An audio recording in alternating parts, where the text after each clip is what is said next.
Oi, galerinha! Tudo bem com vocês? Eu sou a professora Silvia Cardoso. A minha disciplina é Ciências e hoje eu quero convidar vocês a estudar um tema muito interessante, que é investigando o universo. Bom, gostaria de convidar vocês para fazer uma viagem pelo universo e embarcar nessa espaçonave. Nós vamos seguir um roteiro. Neste roteiro, vamos realizar 4 paradas. A primeira parada será uma breve história da astronomia. Na segunda parada, nós vamos tentar responder qual é a forma do planeta Terra. Eita, e aí? Será que a Terra é plana? Quadrada? É uma esfera? Vão pensando aí que daqui a pouco a gente vai chegar à resposta. A nossa terceira parada é como a Terra se movimenta. E a nossa quarta e última parada é qual a localização da Terra no universo. Estão preparados? Então vamos começar a nossa viagem. Vamos embarcar. Bom, gente, então para iniciar, eu queria trazer para vocês uma reflexão a partir de uma tirinha que retrata uma situação bastante atual, certo? E a partir dessa tirinha nós vamos entender por que estudar a história da astronomia. Então nós vemos na tirinha aí 2 estudantes conversando com o menino. E o menino diz: basta olhar o horizonte para saber que a Terra é plana. Mas Pudim, a ciência... Ah, tá, e vocês acreditam em ciências? Quá, quá, quá, quá, quá. Então, o menino, ele ri e duvida da ciência. Será que vocês já se depararam com uma situação como esta? É provável que sim. Na internet tem muitos vídeos de pessoas falando de assuntos da ciência, mas com base em informações que não são confiáveis. Então é necessário, gente, que vocês busquem informações em fontes científicas confiáveis, como, por exemplo, a astronomia, que é uma ciência em que vem produzindo material científico, conhecimento científico ao longo da história. Então, para vocês entenderem o que é astronomia é uma ciência que estuda os astros, a origem e a estrutura do universo. O astrônomo desenvolve e testa teorias, confrontando-as com a observação dos fenômenos. Nós temos aí a imagem ao lado de um astrônomo, né, observando o universo utilizando um telescópio.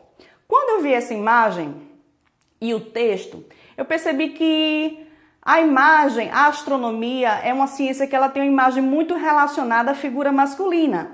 Então eu me perguntei, será que tem mulher fazendo astronomia? Então fiz uma pesquisa para verificar isso. Bom, nessa imagem nós vemos 2 exemplos de mulheres cientistas na astronomia. A primeira delas é Hipátia, que nasceu por volta de 350 a 415 na Alexandria, que é uma cidade que fica no Egito. Ela foi uma grande matemática e astrônoma. Temos também, na outra imagem, Maria Mitchell, que é uma americana, que nasceu em 1818 e morreu em 1889.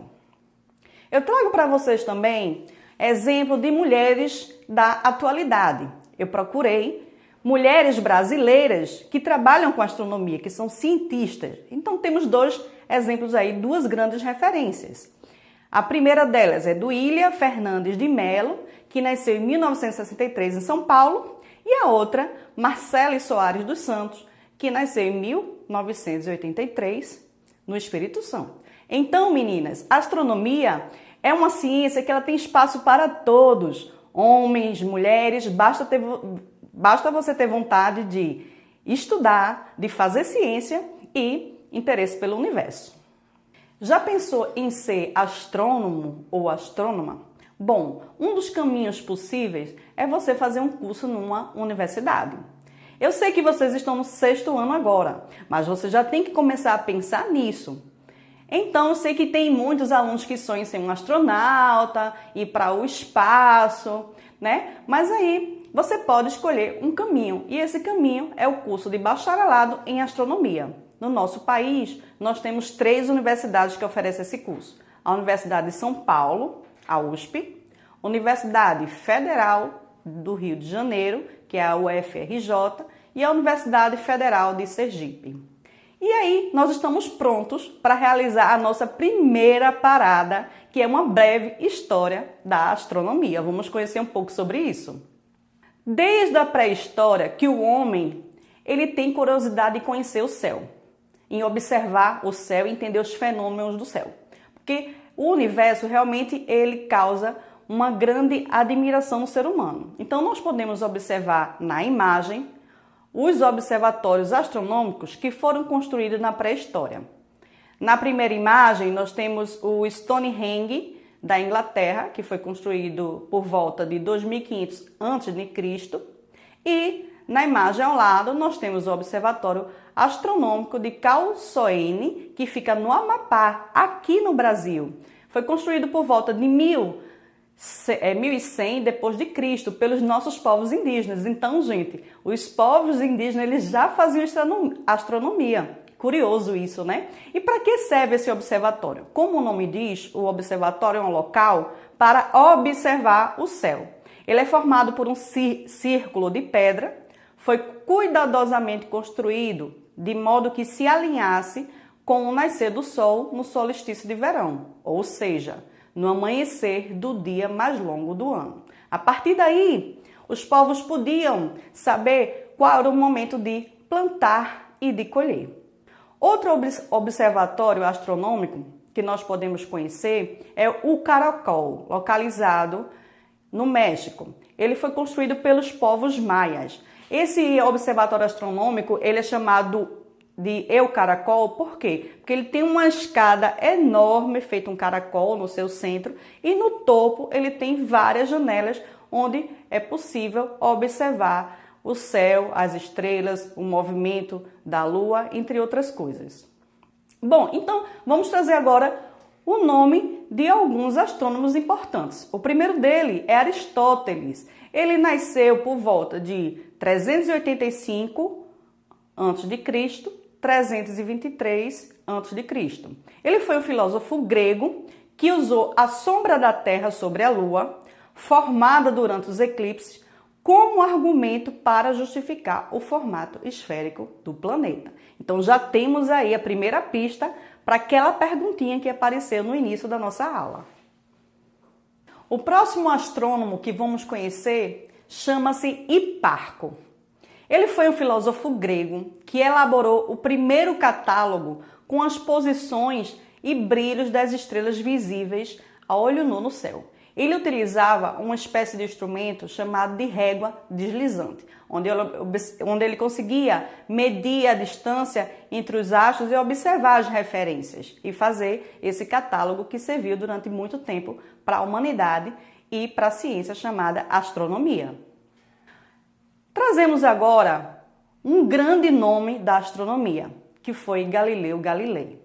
Ele foi um grande astrônomo que nasceu em 1564 e morreu em 1642. E o que Galileu ele fez de especial para a astronomia? O trabalho de Galileu é um divisor de águas para a ciência, porque em 1609 o italiano realizou uma das principais contribuições para o ramo da astronomia, quando ele inventou o seu próprio telescópio, como vocês podem observar aí na imagem ao lado. E ele apontou esse telescópio para o céu. Então, a partir desse momento, ele mudou a história da astronomia. Vamos observar um pouco do que ele conseguiu visualizar através do telescópio. Bom, gente, o telescópio é um instrumento formado por lentes de aumento. Ele tem duas lentes de aumento, então ele possibilitou que Galileu pudesse ver o que ninguém tinha visto ainda na história. Galileu conseguiu ver a superfície da Lua. Vocês estão vendo aí uma imagem do livro que apresenta os desenhos de Galileu, onde ele desenhou os detalhes da superfície da Lua, mostrando que a Lua era formada por crateras, elevações, entre outras coisas. Na outra imagem, a gente também vê alguns desenhos feitos na observação de Galileu, quando ele utilizou o telescópio, onde ele fez um desenho do planeta Saturno e descobriu os anéis de Saturno, né? Que ninguém até então tinha conhecimento disso. Outra descoberta que Galileu fez com o telescópio foi a existência de outras luas, como por exemplo as luas de Saturno. Galileu ele conseguiu ver 4 luas que ninguém conhecia e isso foi uma grande descoberta. Bom, daí de então, os telescópios eles foram evoluindo, a tecnologia foi evoluindo, a ciência também, e nós chegamos, né, em 1990, a NASA ela criou um telescópio gigante, lançou o telescópio Hubble na órbita da Terra.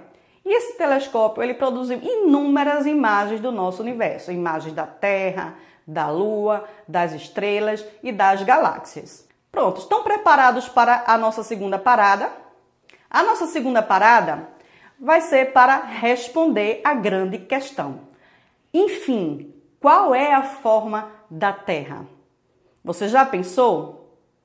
Você já tem a resposta? Então vamos ver algumas evidências sobre isso. Bom, na imagem, vocês podem observar que o planeta Terra ele tem um formato esférico, mas não é uma esfera perfeita, porque tem seus polos levemente achatados. Por esse fato, podemos dizer que ela é geóide. Então, gente, por que ela é achatada no polo? Como a Terra ela realiza um movimento de rotação, que a gente vai ver mais adiante, esse movimento de rotação faz com que a Terra ela fique um pouco mais larga no seu diâmetro equatorial. Observe a imagem. Nós temos aí o diâmetro equatorial, que é essa imagem, que é essa linha, né, imaginária, que vai, essa linha imaginária, que é uma linha horizontal, onde a gente vai observar que a Terra ela tem 12.756 quilômetros de largura. É muita coisa, né, gente? É uma imensidão. E se a gente observar na imagem o diâmetro polar, a Terra ela tem 12.614 quilômetros. Então perceba que ela tem mais quilômetros, ela é mais larga no diâmetro equatorial, ela tem 42 quilômetros a mais. Então, por esse motivo, por ela ser levemente achatada, vocês vão encontrar em alguns livros a palavra também geóide, que se refere a isso, o fato de ela ter um leve achatamento nos seus polos. Outra questão que eu gostaria de enfatizar e de fazer uma diferença é que eu quero que vocês prestem atenção na diferença entre a palavra redonda e esfera, tá? Se eu digo o planeta Terra é redondo, essa afirmativa ela está errada. Na realidade, eu tenho que dizer que a Terra ela é uma esfera. Sim, professor, e qual a diferença? Quando eu falo que a Terra é redonda, eu estou dizendo que ela é feita uma pizza achatada. Quando eu digo que ela é uma esfera, eu digo que ela é igual a uma bola. Essa é a diferença. Então, cuidado para não errar isso aí em uma prova. Bom, e aí a gente se pergunta, se a Terra é uma bola, se ela é uma esfera, ô professor, então como é que a gente não cai da Terra? Essa é uma boa pergunta. Essa é uma pergunta que Mafalda já fez para o pai dela. Olha essa tirinha na imagem. Nós temos aí Mafalda conversando com o pai dela e ela faz uma pergunta para o pai. Onde nós estamos? Isso ela está olhando para o globo terrestre, né? O pai se levanta e faz, olha aqui, nós estamos aqui. Ele aponta para a região de baixo da Terra, que é a Argentina, ali naquela parte inferior do globo. Aí ela se assusta e fala, mas então a gente está de cabeça para baixo. Puxa vida, acho que de hoje em diante eu vou me sentir muito mais apegada a este chão. Então, gente, ela ficou bem preocupada ao saber que ela estava na parte de baixo. Imaginou que se eu estivesse na parte de baixo eu poderia cair. E por que a gente não cai no universo? Tem uma explicação científica para isso. Se a Terra é esférica, por que a gente não cai? Vamos pensar um pouco sobre isso. O que é que mantém a gente preso ao universo? Bom, se eu pegar um objeto e soltar desta altura, ele vai cair. Tem uma força puxando esse objeto para o chão, né? Então, todos os objetos que existem na Terra, eles estão submetidos a uma força. Essa força é a gravidade ou gravitação. É o fenômeno natural pelo qual todos os corpos físicos se atraem. A atração gravitacional da Terra confere peso aos objetos e faz com que estes caiam no chão quando estão soltos. Então, graças à força da gravidade, nós nos mantemos presos ao nosso planeta. A nossa terceira parada será para conhecer os movimentos da Lua. Então, como a Terra se movimenta? Será que você conhece os principais movimentos do nosso planeta? A Terra, ela realiza principalmente 2 movimentos. O primeiro dele, vocês podem ver aí na imagem, é a rotação. A rotação é o movimento que a Terra faz em volta do seu próprio eixo. O outro movimento é o movimento de translação. É o movimento em que a Terra ela faz ao redor de uma órbita elíptica. E professor, o que significa elíptica? É porque essa órbita ela não é circular, ela tem um formato oval. Bom, sobre o movimento de rotação, vamos ver aí na imagem uma animação? Vejamos a rotação. Nessa animação, a gente pode observar um movimento que é realizado pelo planeta Terra em torno do próprio eixo, no sentido de oeste para leste.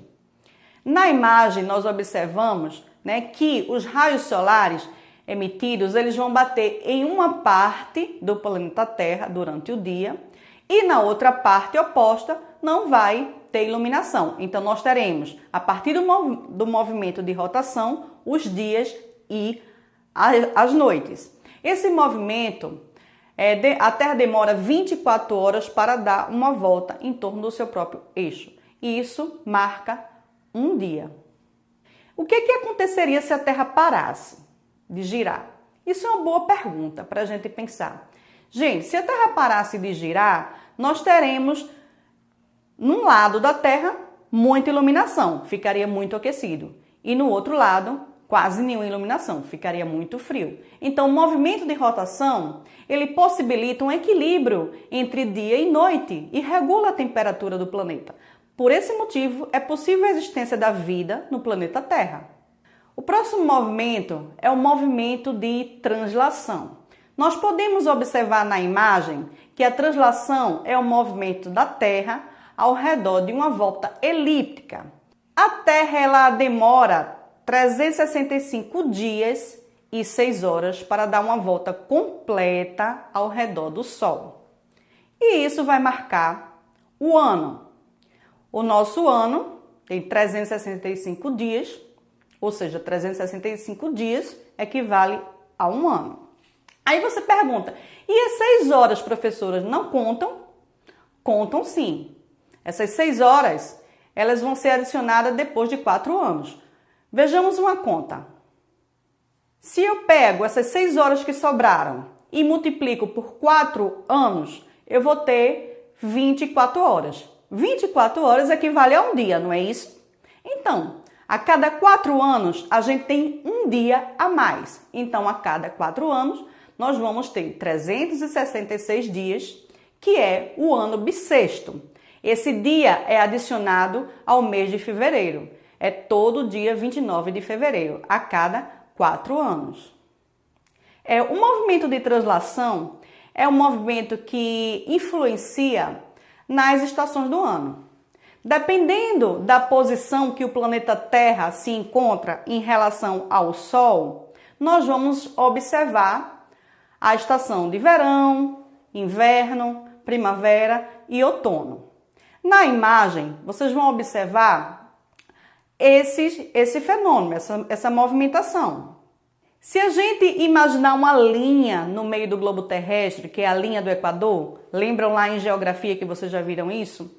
Se a gente imaginar que existe essa linha, o globo terrestre vai ser dividido no hemisfério norte, que na imagem está representado pela sigla HN, e o hemisfério sul, embaixo, representado pela sigla HS. Então, nós temos aí o hemisfério norte e o hemisfério sul.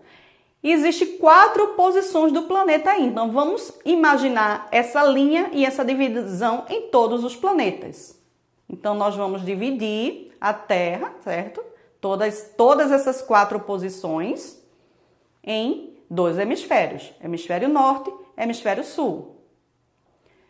Na primeira posição que vai aparecer agora para vocês, marca uma data importante, que é chamada de solstício, de 21 de dezembro. Professora, que nome difícil. Não é difícil, né?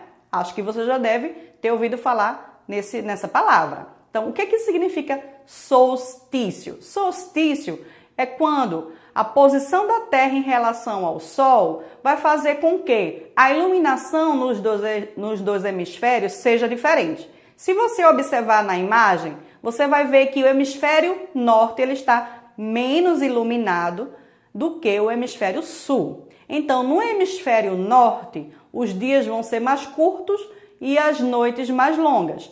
E no hemisfério sul, os dias vão ser mais longos e as noites mais curtas. Daí é que vai definir o início de uma estação do ano. No hemisfério norte, nós temos aí o inverno, simbolizado por esse desenho aí que eu coloquei para vocês. E no hemisfério sul vai iniciar o verão. Daí a Terra ela vai continuar o seu movimento de translação. Ela vai demorar 3 meses até chegar na segunda posição. Ao longo desses 3 meses vai ser inverno no hemisfério norte e verão no hemisfério sul. Quando ela chegar nessa segunda posição, vai iniciar uma nova estação, que é o equinócio, vai ser marcado por uma data chamada equinócio de 21 de março. O que é o equinócio? Equi quer dizer igual, igualdade. Quer dizer que nessa posição, tanto o hemisfério norte como o hemisfério sul recebe a mesma quantidade de iluminação dos raios solares. Então, os dias e as noites vão ser iguais, terá o mesmo tempo. E aí, nós vamos ter o início de 2 novas estações, que seria no hemisfério norte a primavera, representado por essa flor, e no hemisfério sul, seria o outono, representado por essa folha, que representa aquele momento em que as folhas caem das árvores e que as árvores geram frutos, né? As plantas dão frutos, é justamente essa estação do ano. Continuando, a Terra ela vai demorar mais 3 meses até chegar na terceira posição, que vai ser justamente na data do dia 21 de junho, que marca o solstício de 21 de junho. Observem que o solstício de 21 de junho, ele é oposto ao solstício de 21 de dezembro. Então, nessa posição vai ser o contrário do que a gente viu no início. Nessa posição, o hemisfério norte vai receber maior iluminação. Então lá os dias vão ser mais longos e as noites mais curtas. Já no hemisfério sul, vai receber menos iluminação, os dias vão ser mais curtos e as noites vão ser mais longas. Portanto, no hemisfério norte, nós vamos ter o início da estação do verão, e no hemisfério sul nós vamos ter o início da estação do inverno.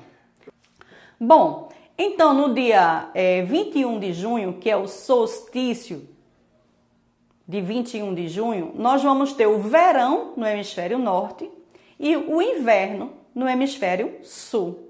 Daí então, a partir dessa data, vai se passar mais 3 meses, a Terra vai continuar realizando seu movimento de translação e aí vai continuar 3 meses com essa estação, que é o verão no norte e inverno no sul. Quando ela chegar nessa outra posição aí, que é o equinócio de 23 de setembro, ele é oposto ao equinócio do dia 21 de março. Então, observe que quando chega nessa posição, nós vamos ter noites e dias também iguais. A iluminação do Sol no hemisfério norte e no hemisfério sul vai ser igual. No entanto, no hemisfério norte, nós vamos ter a estação do ano que é o outono.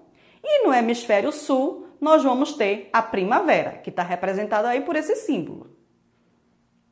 E aí, continua até chegar novamente à posição inicial, que é o solstício de dezembro. E começa tudo novamente, todas as estações do ano. Então, eu queria que vocês pensassem um pouco, olhassem para essa imagem e pensassem, em que estação do ano nós estamos agora, nesse momento?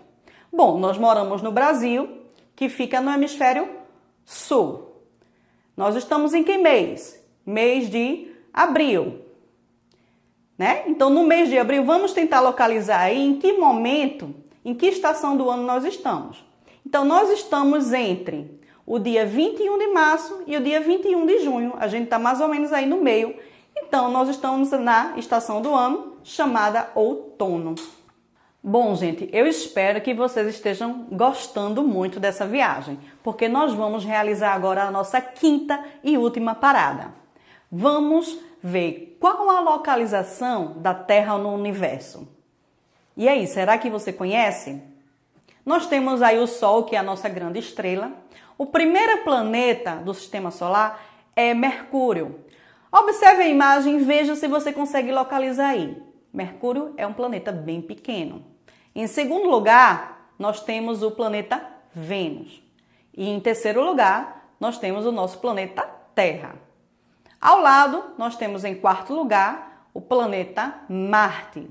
Em quinto lugar, o planeta Júpiter. Em sexto lugar, o planeta Saturno. Em sétimo lugar, o planeta Urano. Em oitavo lugar, o planeta Netuno. Então, observando para essa imagem aí, uma pergunta que as pessoas fazem com frequência é: qual é o maior e o menor planeta do nosso sistema solar? Tente identificar aí, observando na imagem, qual é o que você acha que é maior. Respondeu, acertou. Quem respondeu? Júpiter. Júpiter, ele é o maior planeta do nosso sistema solar. E qual será o menor planeta? É o planeta Mercúrio. Parabéns para quem respondeu Mercúrio, ele é o menor planeta. Em termos de tamanho, a Terra estaria em quinto lugar. Outra informação que é bem interessante sobre o nosso sistema solar é uma dica que eu gostaria de dar para vocês. Para memorizar essa ordem, existe uma frase que é uma dica de memorização. Eu vou dizer para vocês aqui a frase, tá certo? E vocês vão, depois, a partir de cada inicial, lembrar o nome do planeta. Então, é a seguinte frase. Minha vó tem muitas joias. Anota aí. Minha vó tem muitas joias. Beleza? Continua a frase. Só usa novas. Então, a frase é: minha avó tem muitas joias, só usa novas. O que é que você vai fazer agora? Você vai circular a primeira letra de cada palavrinha dessa frase e a inicial é a dica para você lembrar o nome do planeta. Então, quando eu digo minha, o M vai lembrar Mercúrio. Quando eu digo vó, o V, que é a sua inicial, vai lembrar Vênus. Quando eu digo tem, a inicial T vai lembrar Terra. Quando eu digo muitas, a inicial M vai lembrar Marte. Quando eu digo joias, a inicial J vai lembrar o planeta Júpiter. Quando eu digo só, a inicial S vai indicar Saturno. Quando eu digo usa, a inicial U vai lembrar o planeta Urano. E nova vai indicar o planeta, a inicial N vai indicar o planeta Netuno. Essa dica foi a dica que a minha professora de geografia deu desde a quinta série, até hoje eu me lembro. Então funciona de verdade, tá, gente? Sigam essa dica que vocês não vão mais esquecer a ordem dos planetas do nosso sistema solar. Bom, vejamos agora a localização do sistema solar na nossa galáxia, que é chamada Via Láctea. Vamos ver na imagem. A Via Láctea é nossa galáxia. De acordo com o grego, Via Láctea significa caminho de leite. Por que caminho de leite? Porque quando observada daqui da Terra, eles viam um caminho branco que parecia um caminho de leite. Por isso, Via Láctea. A Via Láctea, ela é uma galáxia formada por um grupo de estrelas com nuvens de gás e partículas de poeiras que se movem juntas pelo universo. É nela que estão situadas o Sistema Solar e a Terra. Como vocês podem observar aí, nesse pontinho, nesse círculo vermelho, se encontra o nosso Sistema Solar. Então, na imensidão dessa galáxia, a gente é um ponto. O Sistema Solar, ele está representado por um ponto. Imagine a Terra dentro desse Sistema Solar. Agora, se imagine na Terra. Então, a gente é muito pequeno diante da imensidão do universo. Para vocês terem uma ideia, estima-se que a Via Láctea possui entre 200 a 400 bilhões de estrelas e ao redor de cada uma dessas estrelas provavelmente gira vários planetas, que é alvo de estudo da astronomia. Então, uma das grandes perguntas da astronomia é se existe vida no universo. E aí, o que é que você acha? Será que nessa imensidão nós estamos sozinhos? Essa é uma das grandes perguntas da astronomia. A Via Láctea não é a única galáxia do universo. Vocês podem observar nessa imagem que nós temos aí outras galáxias semelhantes à Via Láctea. Esses pontos aí, cada ponto luminoso desse representa uma galáxia. Então, isso é para você ter uma ideia da dimensão do universo. Essa é a nossa parada final. Eu gostaria de agradecer a esse momento de atenção de vocês, desejar para vocês bons estudos e até a próxima aula.